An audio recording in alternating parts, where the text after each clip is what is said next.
What could have been for Jamal Murray, Nikola Jokic, and the Denver Nuggets? Welcome back to Full Court Press. If you haven't already, go subscribe right now to keep up with our latest videos. For the last few days, we've actually been watching the Denver Nuggets play, and I've been thoroughly impressed with this team. This group has played so well that leading up to their just past game this Monday night against the Warriors, I thought there was a chance this group would come out of the Western Conference. So today we'll dig into what made them so good, why I originally thought they could win the Western Conference leading up to Monday night, and where this club goes from here. So let's get right into it. If you're watching this video, then you're likely aware that Monday night late against the Warriors, Jamal Murray ended up tearing his left ACL on a non-contact drive to the rim. Definitely devastating news for the franchise and also the entire NBA community. And coming off of the bubble last postseason, Murray and the Nuggets solidified themselves as a true NBA contender this season. And obviously Jamal individually took the leap into the upper echelon of point guards and is a future MVP candidate. So losing a player of his caliber is huge, but luckily the Nuggets and this team does have the talent to hopefully hang in that playoff race.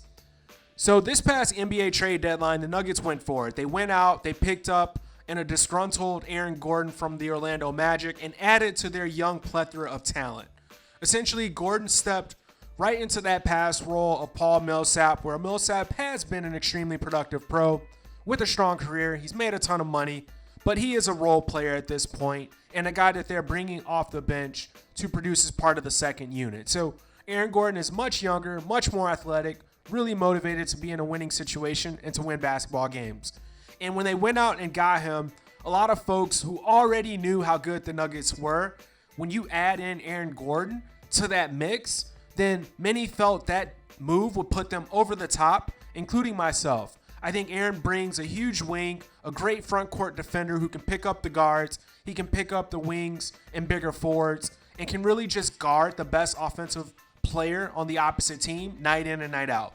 He spells Michael Porter Jr. from having to do this every night and opens up Michael to just score. So really Aaron Gordon is this year's 2021 version of Jeremy Grant, who's now in Detroit, an athletic big wing front court player who can guard the best perimeter player and interior player on the opposition. So this group, when you pair and add in Aaron Gordon, was long, strong, athletic, and they won majority of their games since the move. So obviously they blew a big lead over the weekend to the Celtics, lost to the Warriors on Monday night, but this group was poised. They were ready to make a deep run. You've got Nikola Jokic, who could end up winning MVP this year. Michael Porter Jr. is having a strong season and living up to that promise he had coming into his NBA career. And I think Michael Porter Jr. could develop into a top 10 player in the entire league, but that's going to be for another video. So obviously you've still got the bench production of Monte Morris, Millsap, Campazzo, all the others, PJ Dozier, in addition to Will Barton and others. So obviously you had Jamal, who can score, play that two-man game with Jokic and sets. He was a gamer. He always rose to the challenge. So then you go out and get Aaron Gordon on top of that. So this team was going for it.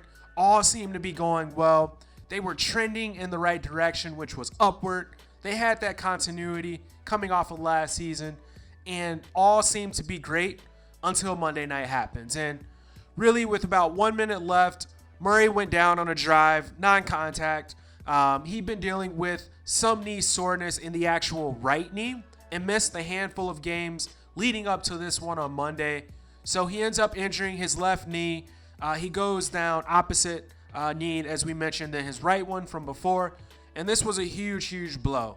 And really, when you think about everything we just talked about this organization going out, making moves, as productive and good as Jokic, Murray, and the other pieces have been, it's a huge bummer to have your star player be removed from your lineup for an extended period of time. So really, there's no sympathy. Life will go on for the Nuggets. In the Western Conference, it's tough. It's extremely competitive. You've got the Jazz and Suns up top. The Clippers are surging. Then you had the Denver Nuggets and the Lakers with Portland. Teams below Portland are obviously competing to get up to that 6th spot or just make the play-in. And then the teams above, as we just mentioned, are fighting really hard to not fall below 6. So each night, you're going to play a team that's hungry, that's motivated, And in the short term, I expect Campazzo to step right into the starting lineup. Obviously, Monte Morris will keep his role coming off the bench, but will play more minutes as well. PJ Dozier, they can get him back, will be a big key piece as a big guard for this team as well. And who knows? Maybe they'll look at Isaiah Thomas, who was just let go by the Pelicans off a 10-day contract. I know IT was a part of the Nuggets in a past season, so maybe they look there as well. But the pressure is back on Nikola Jokic's shoulders to carry this team and create offensively. Michael Porter Jr., Will Barton are going to need to pick up the scoring and facilitating as well. And obviously you've got Aaron Gordon, that new toy of theirs, who can score when needed. But it's going to be an uphill battle out west for them to maintain where they are currently. The team is well coached. Obviously you've got Mike Malone, who is a respected coach, has done a fantastic job with this group and developing these guys. So they'll be competitive. They're going to play hard, and others are going to have to step up. Next man up, which you often hear in the NBA. But personally for Jamal, this is a tough blow. And obviously the ACL is one of the toughest injuries you can encounter as an individual person, everyday life, but especially the NBA player. So Jamal is going to be out a substantial amount of time. And obviously that's a bummer for him and the entire NBA world. He's a fighter. He's tough as nails. So we do expect him to come back and return to form before this injury. And I think the nice part of his game is that he's not hugely athletic. He's not a guy that's up above the rim, throwing down windmills or 360s. Obviously, he is athletic, don't get me wrong, but his game isn't just built on that. He's got that bigger, taller frame, but it's his handle and his shooting that's taken his game to the next level. So he'll be able to do a lot of shooting, especially in rehabbing. And, he's really young at 24 years old. So I think he's got plenty of time. It's going to be a long road back, but I think he'll be able to get back hopefully some point next season, but it may be more likely that we don't see him until the following season, the 2022-2023 NBA season. And in looking back at a more recent history, there have been a number of guys, we see this every year, guys who go down with injuries.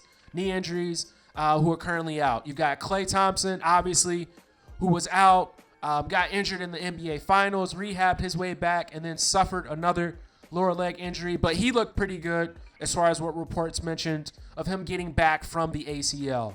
Zach LaVine is a high-flying guard, obviously, who had an ACL injury younger in his Minnesota Timberwolves days.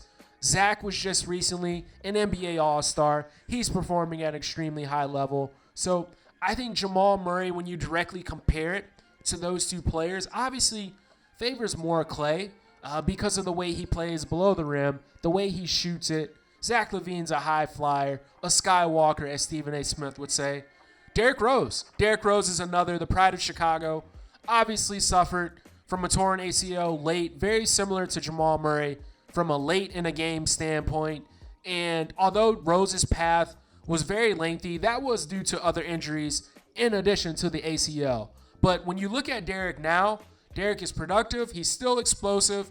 Obviously, he's not going up throwing down the poster highlight reels like he was, but it's still there. It's in him, and he's an extremely effective player in this league. So there are guys out there that have gone down, but definitely bounced back, and I expect Jamal Murray to fully do the same and get back to the guy that was setting the NBA world on fire in the bubble.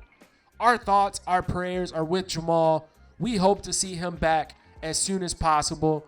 And in the interim, the Denver Nuggets and Jamal are going to have to take it day by day and handle their business and in their respective arenas. Obviously on the floor, Nikola Jokic, Michael Porter Jr., Mike Malone, Monte Morris, all these guys are going to have to step up. They're going to have to carry the load. And really, it's an opportunity for this group and team to develop. As we mentioned, Jamal is likely going to be out for sure at least 75% of next year. He very likely may not play next year at all. So when you look at Michael Porter Jr., obviously you've got Jokic, who's already an insanely top 10 player. But Michael Porter Jr., maybe you see what they can do with the draft this offseason. Aaron Gordon, this is going to be a big opportunity for those three guys to lead this franchise moving forward. And then obviously Jamal, take it day by day, get better, stay focused, get back to where you were, because he is a dominant player. Injuries are the cruelest part of sports, especially in the NBA.